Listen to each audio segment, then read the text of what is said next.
In today's episode, I'm going to help you get more feedback, not just from the people on your team, but really from everyone around you.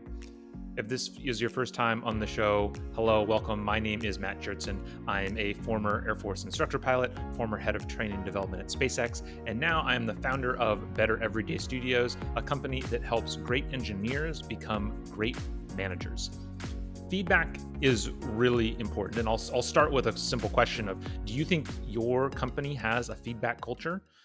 Based on my conversations and experiences with a lot of different organizations, most don't. Most are trying to get there, but very often one of the big challenges that faces organizations and faces individual managers is the ability to get feedback from other people. And as a manager, this becomes especially difficult because some of the people you most need feedback from are the people on your team, but they're very nervous about giving you that feedback because maybe they had a manager before that didn't want to receive feedback, or they just don't know how you're going to take it, and they're worried about retribution, worried that you're not going to listen to it.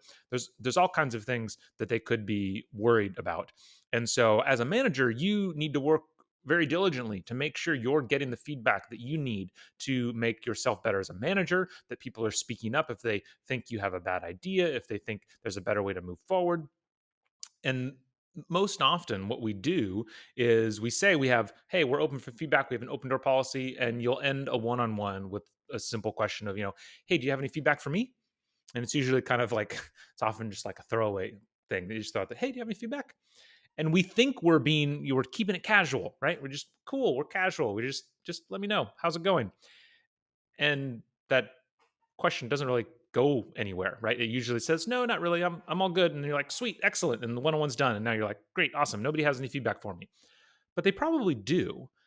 They just didn't know how to access it. And so there's two simple things that I think you want to do in order to make sure that, and this isn't just for your direct reports, this could be other people as well, make sure that people are giving you the feedback that you need. And the two things that you want to make sure, that kind of the two rules are: one, make the ask for feedback as specific as you can, and two, when you're asking it, assume there is feedback, right? So let me tell you what I mean. So with the first one, make it more specific.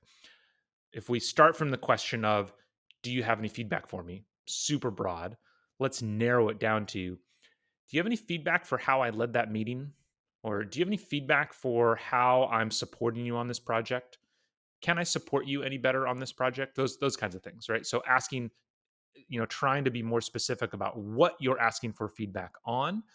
That makes it a lot easier for the person to kind of think quickly of, oh, this is how we can do better. The second part of assuming there is feedback is something as simple as, instead of asking, is there a better way I can support you on this project? Or do you have any feedback for how I'm supporting you? Ask, what's one thing I could do better to support you on this project? What's one piece of support you need? Right. So you're putting it out there. You're asking for what is the one thing. That way they're not coming up with it. They're not, throwing it to you and saying, oh, this is wrong. You're kind of saying, no, there must be something wrong here. Tell me what it is.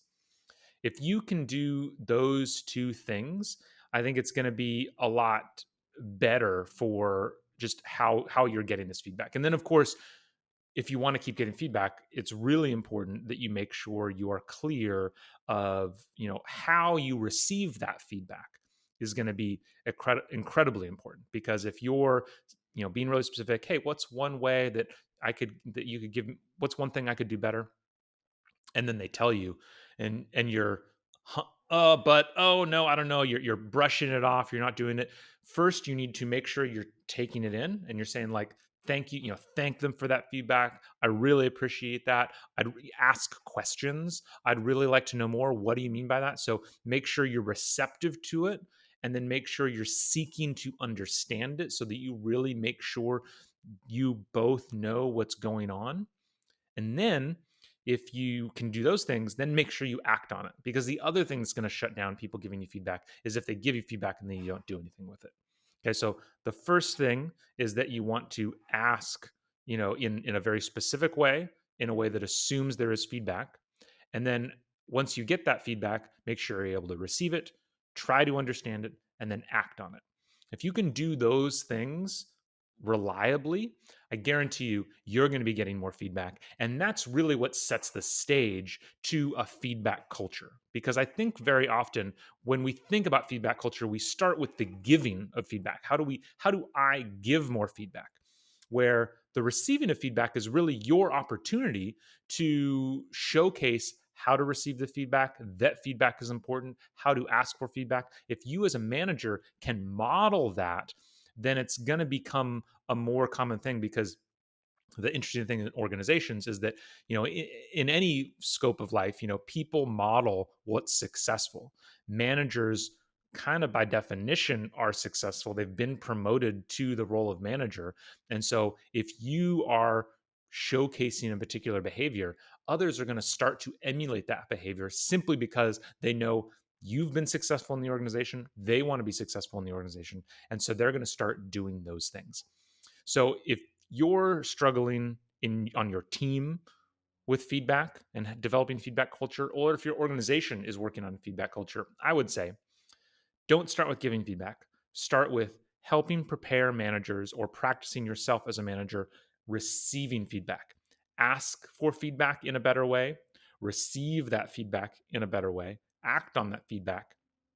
And those are the first steps. Once you can do that, then it's going to be a lot easier for you to start giving feedback to other people. Others are going to start giving more feedback amongst each other. And now we really have an organization that's moving towards a true feedback culture that is transparent, where people can share ideas, where people feel safe sharing those ideas. And that's really what we need if we want to have a high performing organization. So I hope you found this helpful. If you did, make sure to subscribe to the channel, share it with other people that you know, and I'll see you next time on the Leadership Launchpad. Thank you so much for listening to today's show.